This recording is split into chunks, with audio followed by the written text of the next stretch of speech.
The smell of wet wool and stale pine needles was the baseline of our existence up on Misery Ridge. It was October 1974, deep in the Willowa Whitman, and the cold had already settled in like a persistent, unwelcome guest. We'd pushed our Ford pickup further than any sane logging crew would dare, hauling our traps and gear across 15 miles of rutted, frozen track just to get a decent crack at the deer herds before the heavy snows hit. There were three of us. Mac, the old man, built like a fire hydrant and quiet enough to give you the creeps even when he was sitting right across the fire. Danny, 19 and jumpy, who burned through 2 packs of unfiltered Camels a day and kept checking the sky like the Russians were about to bomb us. And me, just trying to keep my head down and earn enough cash to survive the winter back in town. The routine was a heavy, numbing thing. Up before dawn, the sound of the propane heaters spitting alive, swallowing bitter, black coffee that tasted like metallic rust, then hours checking the line. We weren't just hunting for food. We were trying to claim some bounty on predatory coyotes that had been decimating the local cattle down in the valley. The work was exhausting, the air thin, and the silence was the worst part. Not the pleasant sound of nature, but a dead, thick vacuum, like the forest was holding its breath, waiting. Mac tried to keep us grounded. "It's just quiet, boy," he'd grumble to Danny when he complained about the lack of bird chatter. "You city boys think nature needs a soundtrack." But even Mac was jumpier than usual. He kept fiddling with the bolt on his rifle, and one morning, I caught him staring up at the higher peaks, where the fog always seemed to cling like something solid. The locals had stories, of course. Every tired town along the Columbia River Gorge had some variation of the same tired crap about the woods, the high-elevation shadow creatures, the things that walked upright and smelled like damp earth and rot. We called it the Big Hairy BS and laughed about it around the sputtering gas lamp. But the laughs were always too loud, too quick. It was the 5th day that things got sticky. We were following a narrow game trail that led down toward an old and used beaver dam. The air down there was noticeably colder, and the usual thick scent of pine was replaced by something acidic, a tang of wet stone and ozone. We found the kill site exactly where we expected the coyotes would have dragged their dinner, but the carcass was wrong. It wasn't chewed. It was torn. The deer was stripped clean, the rib cage ripped open and peeled back like a flower. Bears did things messy, snapping bone and leaving chunks. Coyotes left scatter trails and gnawed until the bone shattered. This was surgical, brutal, and impossibly strong. There were no claw marks, only ragged, massive tears in the muscle tissue. Then I saw the tracks. They weren't paw prints. They were huge, flat depressions in the soft, muddy bank right by the water line, looking like giant, malformed human feet, the width of a dinner plate. They led straight out of the thicket, paused by the kill, and then headed back up the sheer incline toward the highest, thickest timber, where even Max swore he never ventured.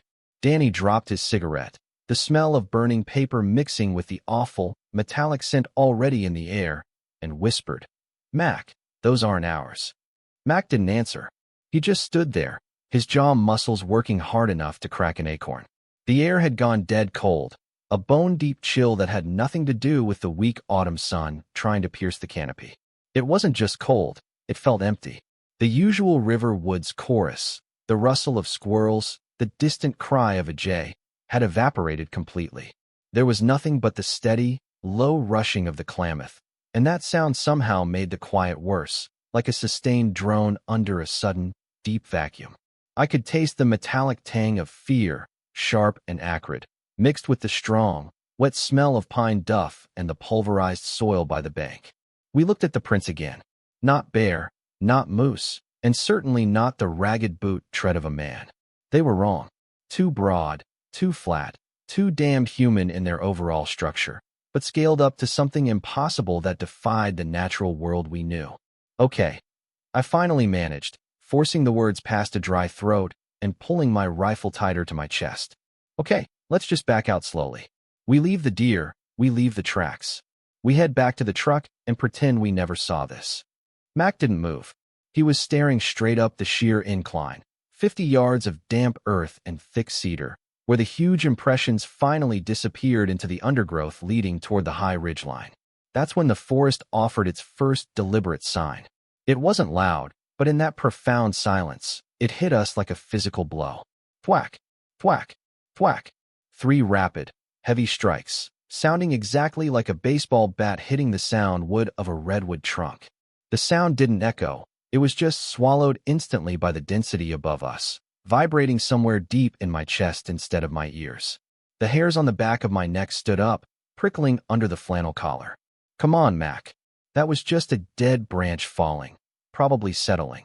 I heard myself say, the lie too loud and thin even to my own ears. Danny, who'd been silent since seeing the feat, just shook his head slowly, his breath coming out in ragged puffs of mist. Mac finally spoke, his voice gravelly and low, focused entirely on the slope. That was wood on wood, boy. Too regular for a branch.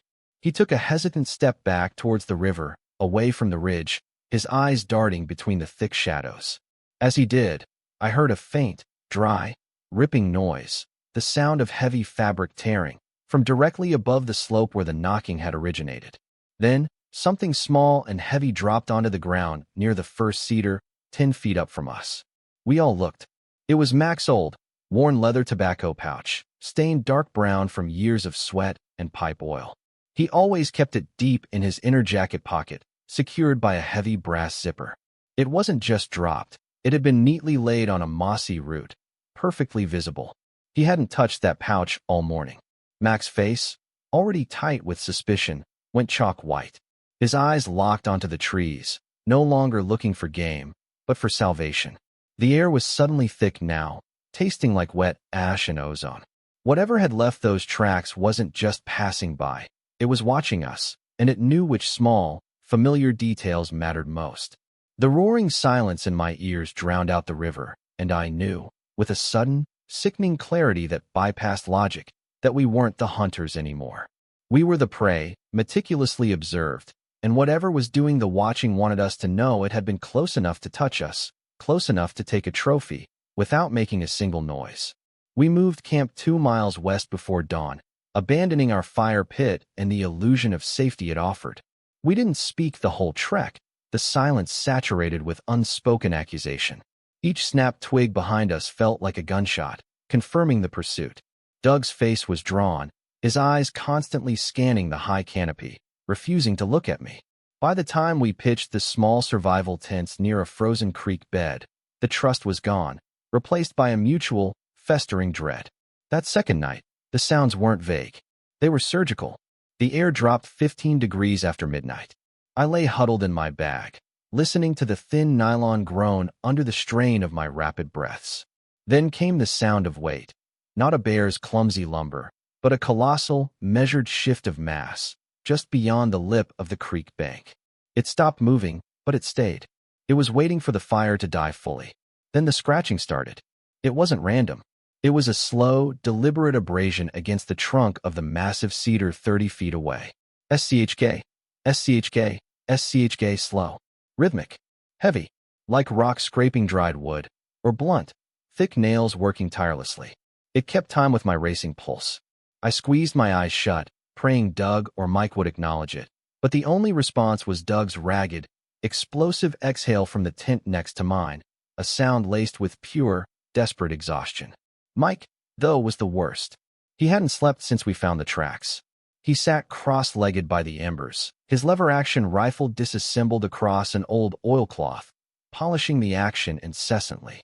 The repetitive clink-clink-clink of metal against metal was maddening.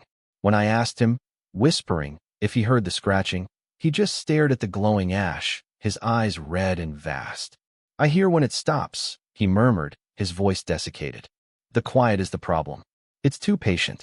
It breathes quieter than the snow falling." Later, around 3 a.m., the temperature hit bottom.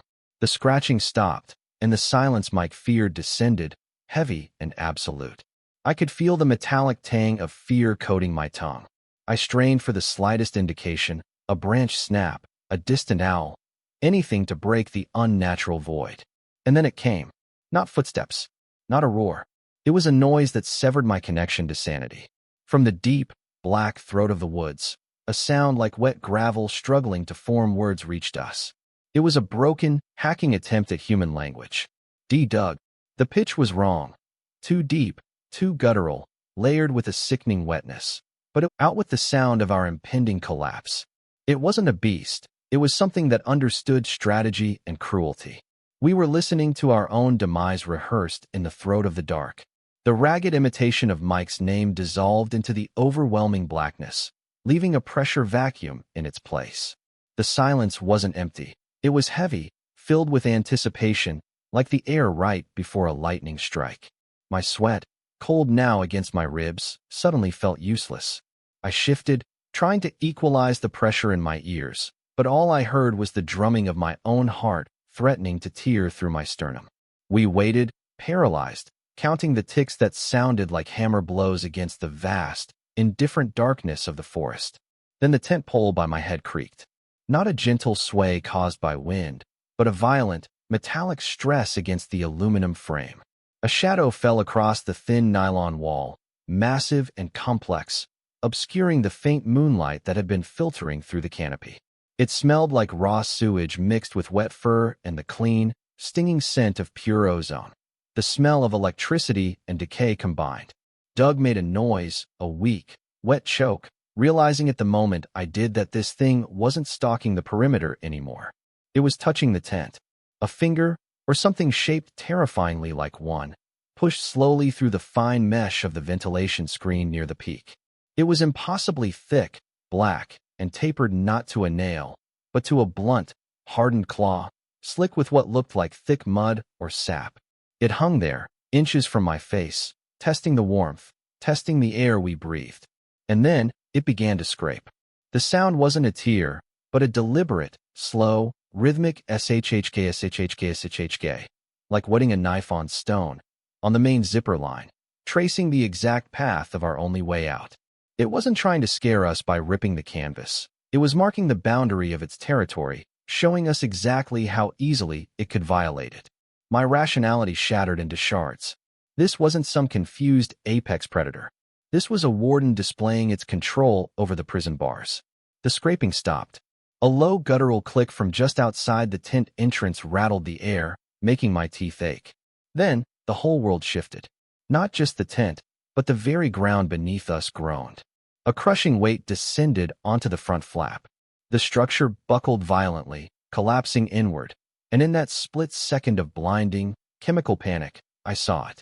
Through the tearing nylon, defined against the sickly pale light of the high moon, was an outline of impossibility. 7 feet of wet, matted darkness, broad shoulders that blocked out the forest canopy, and eyes, not reflective like a deer's, but deep, intelligent black pits, tracking my movement inside the synthetic skin of the tent. It looked down at our huddled, pathetic forms not with bestial rage, but with cold, calculating patience, like a farmer observing crops or a predator observing meat stored for later. This wasn't a stray bear or a mountain lion. This was something ancient, something that wore the primeval forest like camouflage and knew our names. We weren't hunting in this territory. We were trapped inside its stomach. I couldn't move. I couldn't scream.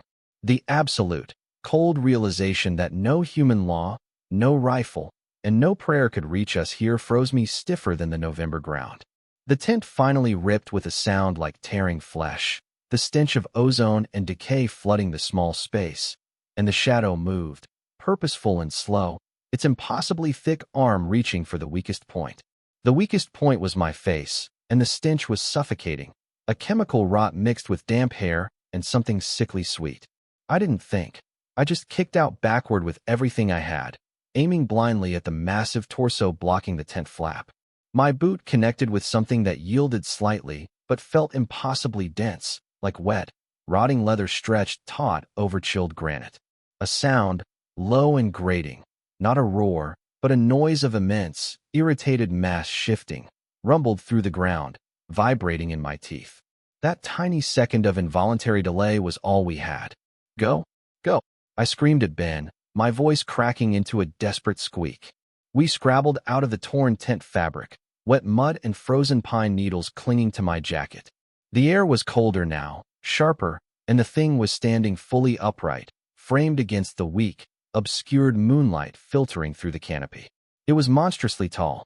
We were scrambling toward the truck, parked maybe 50 yards away near the logging trail, the crunch of our boots on the frozen earth sounding impossibly loud in the dead silence of the forest. Ben got to the driver's side first, fumbling the key into the ignition. "Turn over, you bastard, turn over." He cranked it once, a weak, grinding, pathetic whine. Nothing. He tried again. The battery was cold, maybe half dead from the sub-zero temperatures. The whine was weaker this time, failing completely on the third try. My breath was shallow and ragged, tasting of bile and metallic adrenaline. I looked back. It wasn't running after us. It was stalking, moving with a terrifying economy of effort, its massive feet barely disturbing the thick leaf litter. The forest went absolutely silent around it, a vacuum that swallowed up even the night sounds. I could feel the subtle, heavy vibrations of its steps in the soles of my boots. "It won't start." The cold killed the battery. Ben hissed, his eyes wide and vacant. "Keep trying. Just hold it on the last turn." I yanked the old Model 70 rifle off the rack mounted inside the cab, the cold steel burning my exposed fingers. It felt useless, a child's toy against this ancient, palpable force. I slammed a round into the chamber and took aim at the central mass advancing between the trees. The shot exploded the silence, a painful, bright noise that echoed briefly before being devoured by the oppressive quiet. The slug hit it square in the chest. The creature didn't slow. It didn't flinch. It looked down at the point where the bullet should have hurt it, then slowly, deliberately, turned its massive, heavy head toward me. Its eyes, catching the faint reflection of the moon through the clouds, were not animal eyes. They held an intelligence, an abyssal malice that looked like a deep, sickening understanding of our desperate, human fragility. It was annoyed. That was worse than fear. It took 2 swift, impossible strides that covered 20 yards easily. I fired the second round, the recoil barely registering. The thing was upon us. There was a sound of wet impact, like dropping a bag of organs onto concrete, and then a horrible, choked silence. Ben's side of the truck cab crumpled slightly, the door bowing inward, and then he was gone, pulled upward with a sickening speed, without a single scream, leaving the ignition keys dangling uselessly where his hand had been moments before. I didn't wait to see the rest. The creature hadn't focused on me. It had silenced the closest threat and vanished immediately into the darkness behind the truck, drawing my panicked gaze deeper into the pines. I scrambled out of the passenger door, dropping the now useless rifle into the mud.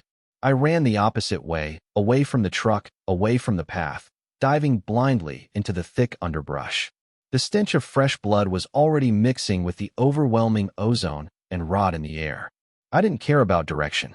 I just knew I had to run until my lungs burst or the dense Oregon forest swallowed me whole. The silence returned, heavy and absolute, and now I knew what the silence meant. It was watching, listening, waiting for my panicked, ragged rhythm to break.